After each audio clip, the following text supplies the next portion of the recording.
શ્રી કૃષ્ણ મિત્રો, સ્વાગત છે તમારું શ્રીજી સત્સંગમાં। આજે આપણે સાંભળીશું અધ્યાય 29મો અને અમૃતધારા 29મી।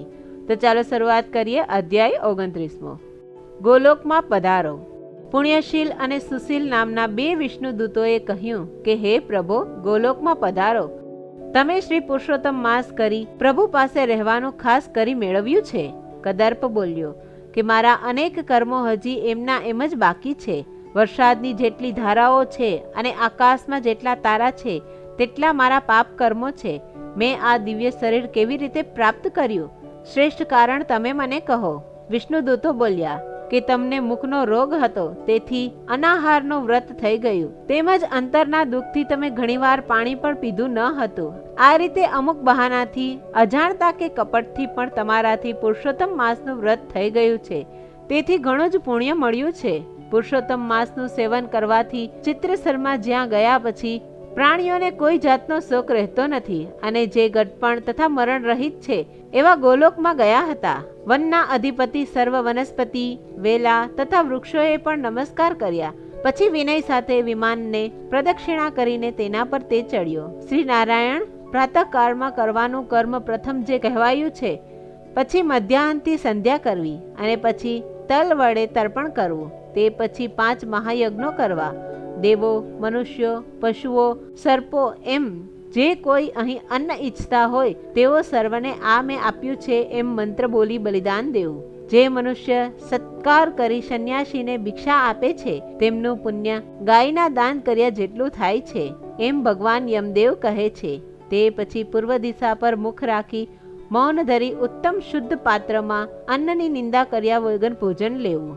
ભોજન વિધિ: હાથમાં જળ લઈ સત્યમ ત્વર્નેવ પરિપિત્તિમે એ મંત્રનો ઉચ્ચાર કરી પાત્રની ચારે તરફ એ જળ ફેરવી ઘી તથા મિષ્ટાન વચ્ચે ખાવા, અને કડવા તથા તીખા પદાર્થો છેલ્લે ખાવા, વચ્ચે કઠણ પદાર્થો ખાવા। એમ ખાનારો માણસ બળ તથા આરોગ્યને કદી છોડતો નથી। સંન્યાસીએ 8 કોળિયા ખાવા, વાનપ્રસ્થએ 16 કોળિયા ખાવા, ગૃહસ્થે 32 કોળિયા ખાવા, અને બ્રહ્મચારીએ માપ વિના ખાવું। બ્રાહ્મણ, ક્ષત્રિય તથા વૈશ્યએ શાસ્ત્ર વિરુદ્ધ ભક્ષ્ય ભોજન વગેરે ખાવું નહીં। સાવધાની પૂર્વક કાળજીથી મુખ તથા હાથને માટી વડે શુદ્ધ અને સાફ કરવા। જમ્યા પછીનું કર્તવ્ય: 16 કોગરા કરી શુદ્ધ થઈને સુખાકાર આસન પર નિરાતે બેસવું, આનંદપૂર્વક શ્રી કૃષ્ણનું સ્મરણ કરવું, અને ફરી આચમન કર્યા પછી પાન બીડું ખાવું। સર્વ પુરુષાર્થોમાં સિદ્ધિ આપનારા શ્રી કૃષ્ણ ભગવાનનું મનથી સ્મરણ કરતા રહેવું જોઈએ। સત્યમ સંધ્યા વગેરે: સૂર્ય અસ્તાચળના શિખર પર જાય ત્યારે, સાંજના તીર્થ સ્થાન પર જઈ અથવા ઘેર પણ હાથ પગ ધોઈ ધર્મની પવિત્રી ધારણ કરી પવિત્ર થઈને સંધ્યાકાળ સંધ્યા કરવી। જે શ્રદ્ધાળુ બ્રાહ્મણ 3 કાર સંધ્યોપાસના કરે છે તેનું તેજ ઘીથી જેમ અગ્નિનું તેજ વધે છે તેમ વધે છે। છેલ્લી સાયં સંધ્યા છે, જે વખતે સૂર્ય અડધો અસ્ત પામેલો હોય તે વખતે અર્ધા સૂર્ય સહિત થવી જોઈએ। ગૃહસ્થે સાંજનું ભોજન કર્યા પછી હાથ પગ ધોઈને ઓશિકાવાળી કેવળ સૈયા પર સૂવા માટે જવું। મનુષ્ય દેહને શ્રેષ્ઠ માનનારા સર્વ મનુષ્યોએ પૂર્વોક્ત ધર્મ અવશ્ય આચરવો જોઈએ, કેમ કે ધર્મ કેવળ મનુષ્ય શરીરથી જ થઈ શકે છે। સમગ્ર વેદશાસ્ત્રમાં કહેલું આ જ ઉત્તમ ચરિત્રવાળું ગૃહસ્થાશ્રમનું લક્ષણ છે। અધ્યાય 29મો સમાપ્ત। કાંઠાગોરની વાર્તા: પુરુષોત્તમ માસ આવ્યો છે। આખા ગામની સ્ત્રીઓ નદીએ નહાવા જાય છે। નદીએ નાહીને ગોરને પૂજે છે અને પછી વાર્તા સાંભળે છે। એક સાસુ વહુ હતા। સાસુ તો સહેલીઓ સાથે ગાતી ગાતી જાય છે, જળમાં નહાય છે, સ્થળ પર વિરામે છે, અને કાંઠે ગૌરી બનાવી પૂજા કરે છે અને ઘરે પાછી ફરે છે। વહુ તો છબછબ નહાય, ધબધબ ધોય છે। સહેલીઓ કહે છે કે બેસો વહુ, કાંઠાગોરની પૂજા કરો। ના રે બાઈ, મારે તો ઘર કામ છે, એ તો નવરી નાથીના કામ છે, એમ કહી ઘેર આવે છે। આથી વહુને કાંઠાગોરનો શ્રાપ લાગે છે। રા રવાડેથી નહીં આવ્યો, દીકરો વાડીએથી નહીં આવ્યો, વહુ પિયરથી ના આવી અને દીકરી સાસરેથી ના આવી। પારણું ઝૂલતું અટકી ગયું, ગમ્મર વલોણું ફરતું બંધ થઈ ગયું। સાસુએ તો સાણા જ્યોતિષને તેડાવ્યા અને પ્રશ્ન પૂછ્યા। બ્રાહ્મણે કહ્યું કે તમારી વહુને કાંઠાગોરનો શ્રાપ લાગ્યો છે। બીજે દહાડે સાસુ વહુને ધૂપ દીપ લીધા, છાબડીએ ફૂલ, દાબડીએ કંકુ લઈ સહેલી સાથે ગાતા ગાતા નદીએ જઈને નાહ્યા છે। કથા વાર્તા સાંભળી છે, ગોરમાને પૂજ્યા છે. જ્યાં વાજતે ગાજતે ઘરે આવ્યા ત્યાં તો રા રવાડેથી આવ્યો, દીકરો વાડીએથી આવ્યો, વહુ પિયરથી આવી અને દીકરી સાસરેથી આવી. કમર વલોણું ગાજવા લાગ્યું. કપાળે ટીકો, કાંખમાં કીકો, ઝૂલતું પારણું અને ગમર વલોણું, ગોઠણ સમી છાસ, કોણી સમો માખણ, બળબડતી ખીચડી અને સુવાવડી દીકરી થઈ. જેવા કાઠાગોર માવડી તમે પ્રસન્ન થયા તેવા સૌ પર પ્રસન્ન રહેજો. જય કાઠાગોર માની. અમૃતધારા 29મી. દેરાણી જેઠાણીની વાર્તા. એક ગામમાં એક વૃદ્ધ ખેડૂત રહેતો હતો. તેને રાઘવ અને મોરાર નામના બે દીકરા હતા. તેમાં રાઘવ મોટો અને મોરાર નાનો હતો. ખેડૂતે બંને દીકરાઓને પરણાવી દીધા હતા. છોકરાઓમાં મા બાપના સંસ્કાર પડે છે, આડોશી પાડોશીઓના સંસ્કાર પડે છે. ખેડૂત અને તેની પત્ની અભણ હતા પરંતુ સંસ્કારી હતા, તેથી સંતાનો પણ સંસ્કારી બન્યા હતા. જ્યારે તેમની વહુઓ જે દેરાણી જેઠાણી થતી હતી તે ક્યારેક ક્યારેક ઝઘડી પડતી હતી. જ્યાં સુધી ઘરમાં પારકી જણીઓ આવી ન હતી ત્યાં સુધી ઘરમાં શાંતિ રહે છે. જ્યારે પારકું માણસ ઘરમાં આવે છે ત્યારે રોજ ટકટક ચાલુ થઈ જાય છે. એક દિવસ ખેડૂતની તબિયત બગડી. તેણે લાગ્યું કે હવે હું આ ફાની દુનિયામાં ઘડી બે ઘડીનો મહેમાન છું. તેથી મોટા છોકરાને બોલાવી પોતાની માયા મૂડીની તેમજ લેવા દેવાની સમજ પાડી. આમ ઘરની બધીએ લગામ તેના હાથમાં સોંપી ખેડૂત સ્વર્ગવાસી થયો. થોડા દિવસો તો શોકને લીધે ઘરમાં શાંત વાતાવરણ રહ્યું, પણ ધીમે ધીમે મોટા છોકરાની વહુનો મિજાજ બગડતો ગયો. કારણ કે તેના પતિના હાથમાં ઘરનો બધો જ વહીવટ આવ્યો હતો. જાણે બધી મિલકત પોતાની માલિકીની હોય તેમ તે દિયર અને દેરાણી ઉપર હુકમ ચલાવવા લાગી. નાની નાની વાતનું મોટું સ્વરૂપ આપીને અવારનવાર દેરાણીને દબડાવ્યા કરતી હતી ને ન કહેવાના વચનો કહેતી હતી. ઉપરાંત ન ખપનું કામ કાઢી દેરાણી પાસે ગદ્દા વેતરું કરાવતી હતી. નાનો ભાઈ પણ ઘણો ભલો હતો. તે ભાભીના કડવા વેણને મીઠા ગણી લેતો હતો. તેની પત્ની પણ ખરાબ ન દેખાય તે માટે જેઠાણી જે કહે તે સાંભળી લેતી હતી, પણ કદી પણ એનું વચન ઉથાપતી ન હતી. આ ઘરનું બધું જ વેતરું દેરાણી કૂટતી હતી, તો પણ તે સુખે રોટલો પામતી ન હતી. જમવા ટાણે જેઠાણીની જીભ કાતરની માફક ચાલવા લાગતી હતી, તો પણ તે કોઈ જવાબ આપતી ન હતી. તે સમજતી હતી કે જો જેઠાણી સાથે સવાલ જવાબ કરવા જઈશ તો ઘરનું વાતાવરણ વધુ બગડતું જશે. તેથી સમજીને તે મૂંગી રહેતી હતી. બાપની બધી મિલકતનો વહીવટ મોટા ભાઈના હાથમાં હતો અને નાના ભાઈને એના ઉપર વિશ્વાસ હતો. તે સમજતો હતો કે જ્યારે ત્યારે મને અડધો ભાગ મળવાનો જ છે. આમ ને આમ સમય પસાર થવા લાગ્યો ને નાનો ભાઈ જંજાળી બની ગયો. તેનો વસ્તાર વધતો ગયો. તેમ તેમ તેની ભાભીનો કચકચાટ પણ વધતો ગયો. જાણે પોતાનું જ બધું ખાઈ જતા હોય તેમ તે બબડાટ કરવા લાગી. સંતાનમાં તેને એક જ છોકરી હતી, જ્યારે દેરાણીને 2 છોકરા અને 2 છોકરીઓ હતી. અત્યાર સુધી બંને ભાઈઓમાં એટલો સંપ હતો કે લોકો એમના વખાણ કરતા હતા. પરંતુ દિવસે દિવસે મોટા ભાઈની વહુએ બળાપો કરવા માંડ્યો એટલે મોટા ભાઈનું મન ઊંચું થતું ગયું. પત્નીએ તેના મનમાં એવું વિષ રેડ્યું કે ધીમે ધીમે નાના ભાઈના પ્રત્યે તેની લાગણી ઓછી થવા લાગી. સંપથી જ સંસાર શોભે છે, સંપથી જ કુટુંબમાં શાંતિ રહે છે, સંપથી જ કુટુંબની ઇજ્જત જળવાઈ રહે છે. પરંતુ કુસંપ પેદા થાય છે એટલે ઘરનો મોભો તૂટી જાય છે. ભલા નાના ભાઈના મનમાં એવું કંઈ ન હતું. તે બધું સહન કરી લેતો હતો અને કદી પણ એવું વેણ ન ઉચ્ચારતો કે ભાઈ ભાભીને ખોટું લાગે. જેઠાણી હવે એવી જબરી બની ગઈ હતી કે દિયર દેરાણી પાસે ઘરનું મોટા ભાગનું કામ કરાવતી અને તેમના છોકરાઓ પાસે પણ વેઠ કરાવતી, કારણ કે ઘરનું રાજ તેને મળ્યું હતું. એક વેળા મોટા ભાઈની છોકરી અને નાના ભાઈના છોકરાઓ વચ્ચે નજીવી બાબતમાં તકરાર થઈ. તેમાં છોકરીનું ઉપરાણું લઈ જેઠાણીએ તેના પતિને એવું આડું અવળું સમજાવ્યું કે સાંજે તેને નાના ભાઈને બોલાવીને ઘરમાંથી જુદા રહેવાનો હુકમ કર્યો. નાના ભાઈએ મોટા ભાઈને ઘણો સમજાવ્યો કે ભાઈ, ભેગા છીએ તો જ બાપની આબરૂ રહેવાની છે. છૂટા પડીશું તો નાત જાતમાંથી આપણું નાક કપાઈ જશે. ભાઈ, 2 હાથ વગર તાળી પડતી નથી. 5 આંગળીઓ વડે જ પહોંચો રડિયામણો લાગે છે. સંપ ત્યાં જ જંપ છે. છતાં આપને ન ગમતું હોય તો અમે જુદા રહીએ. મારા ભાગમાં જે કંઈ આવતું હોય તે મને આપો, એટલે પાછળથી આપણને કંઈ કચવાટ રહે નહીં. વળી બાપા પાસે શું હતું કે શું ન હતું તેની મને ખબર નથી. શરૂઆતથી જ તમે તેમાં રસ લેતા આવ્યા છો ને બધું સંભાળી લીધું છે, તો તમે જે આપો તે લઈને હું રસ્તે પડું. ડોસો તો સ્થાવર જંગમ બધી જ મિલકત મૂકી ગયો હતો.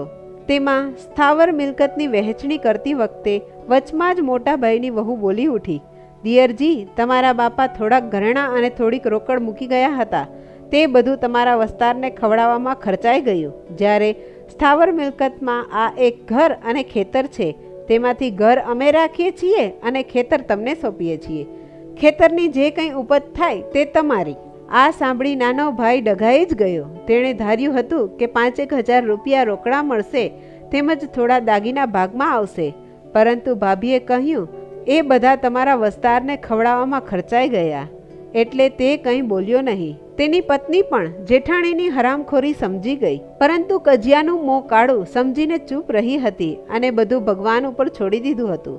બીજે દિવસે નાના ભાઈ અને તેની પત્નીએ ભાગમાં આવેલા ગાદલા ગોદડા, વાસણ કૂસણ તથા પરચૂરણ ઘરવખરીનો બધો સામાન ગાડામાં ભરાવી તેમાં છોકરાઓને બેસાડી દીધા અને પોતાના ઘરને છેલ્લા રામ રામ કરી તેઓ ભાગમાં આવેલા ખેતરમાં રહેવા ચાલ્યા ગયા. ખેતરમાં એક મોટી ઓરડી આવેલી હતી, તેમાં તેઓ રહેવા લાગ્યા. નાના ભાઈએ તો જિંદગીમાં ક્યારેય ખેડ કરી ન હતી, તેથી તેને શરૂઆતમાં બહુ તકલીફ પડી. એવામાં તેને તેના પાડોશી ખેતરવાળાએ પૂરતો સાથ આપ્યો. તેના પર દયા લાવીને તેને બધી જ જાતની મદદ આપવા માંડી. તેથી નાના ભાઈનું ગુજરાન ચાલવા માંડ્યું. હવે તો તેને ખેડ કરતા પણ આવડી ગઈ હતી. વળી વરસાદ પણ સારો થયો હતો, સોના જેવો વરસ્યો હતો, તેથી પાક પણ સારો થવાની આશાએ તેમનામાં હિંમત આવી હતી. હવે દર વર્ષે જો આવો મબલક પાક ઉતરે તો થોડા જ વર્ષમાં પોતે પૈસાદાર થઈ જાય એવી આશા બંધાઈ. આથી બંને પતિ પત્ની બધું જ દુઃખ ભૂલીને સુખરૂપ જીવન પસાર કરવા લાગ્યા. એક વર્ષે આસો મહિનામાં અધિક માસ આવ્યો. આ વેળાએ ખેતર પાકથી ભરપૂર હતું. પાક તૈયાર થઈ ગયો હતો, માત્ર લણી લેવાની જ આળસ હતી. જો સમયસર લણી લેવામાં આવે તો ધાન્યના ઢગલા થઈ જાય તેમ હતા. એ માટે નાનો ભાઈ વિચાર કરી રહ્યો હતો. ત્યાં તો તેની પત્નીએ કહ્યું કે આપણે આ વખતે પુરુષોત્તમ મહિનો નહાવો છે ને બની શકે તેટલું ધર્મ ધ્યાન કરવું છે, માટે 1 મહિનો ખેતરનું કામ થંભાવી રાખો, જેથી બળદિયાઓને પણ આરામ મળશે, ધર્મના કામમાં ઢીલ ન હોય. બંનેએ પુરુષોત્તમ ભગવાનનું વ્રત કરવા માંડ્યું. ખેતરથી થોડે દૂર નદી હતી. ત્યાં બંને પતિ પત્ની સવારે વહેલા ઉઠીને નહાવા જતા, કાઠાગોરની વાર્તા સાંભળતા, યથાશક્તિ દાન કરતા ને દેવ દર્શન કરી ઘરે આવી એકટાણું કરતા. હાલમાં ખેતરનું કામ થંભાવી દેવામાં આવ્યું હતું, તો પણ અવારનવાર નાનો ભાઈ ખેતરની તપાસ કરી આવતો, કારણ કે ખેતર પાકથી લચી ગયું હતું. કોઈ હરામખોર પાક લણી જાય તો પોતાની બધીએ મહેનત એળે જાય.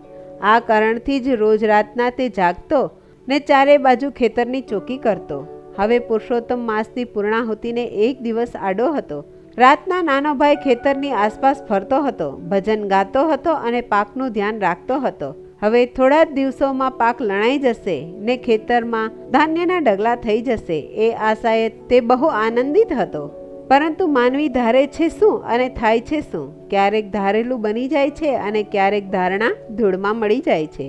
એ રાતના કોઈ રાજાના લશ્કરે આવીને નાના ભાઈના ખેતર આગળ પડાવ નાખ્યો. ઘોડે સવાર સૈનિકોએ ઘોડા છૂટા મૂકી દીધા.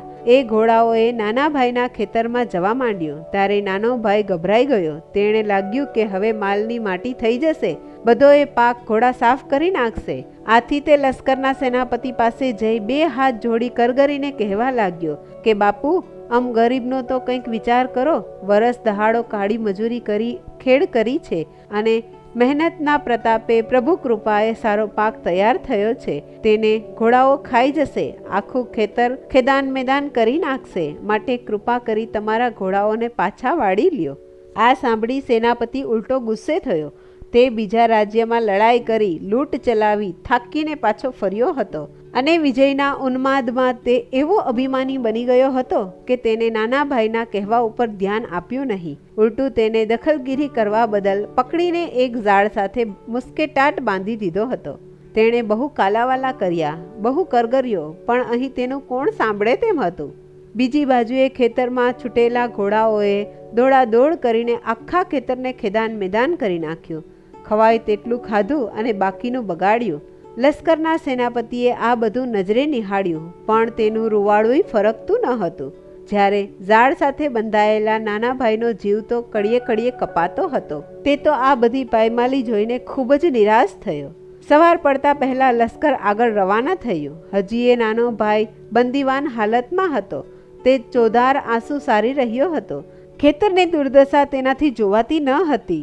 તેની પત્ની બિચારી ઊંઘતી હશે, તેથી તેને રાતના બનાવની ક્યાંથી ખબર હોય. પરંતુ સવાર પડતા તે જાગી અને પોતાના પતિને રોજની જેમ પથારીમાં સૂતેલો ન જોતા તે બેબાકડી બનીને આમ તેમ તપાસ કરવા લાગી તો આખું ખેતર બરબાદ થઈ ગયું હતું અને એક ઝાડ સાથે પોતાના પતિને બાંધેલા હતા. તેણે દોડીને પતિના બંધન છોડી નાખ્યા. બધી વાત સાંભળી તેની આંખમાંથી શ્રાવણ ભાદરવો વરસવા લાગ્યા. પ્રભુના ભક્તોને આવું દુઃખ પડે તે તેના માન્યામાં આવતું ન હતું. તેથી તે હાથ જોડી પુરુષોત્તમ ભગવાનનું સ્મરણ કરી કહેવા લાગી, હે ભગવાન, જગતમાં તમારા ગુણોનો મહિમા બહુ જ ગવાય છે. કહે છે કે પુરુષોત્તમ પ્રભુનું વ્રત કરનારના આદિ વ્યાધિ ને ઉપાધિ દૂર થાય છે અને મનવાંછિત સુખ મળે છે. તો પ્રભુ, તમારો મહિમા ક્યાં ગયો?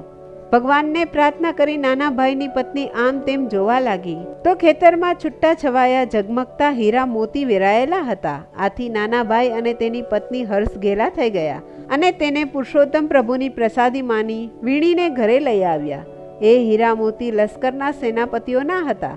તેના ગળામાં રહેલા હીરા મોતીના કંઠા તૂટી ગયા હતા. તેની ખબર તેને ખુદને જ ન રહી હતી. આમ અજાણપણે તેણે ખેતરના થયેલા નુકસાન બદલ અધિક બદલો વાળી આપ્યો હતો.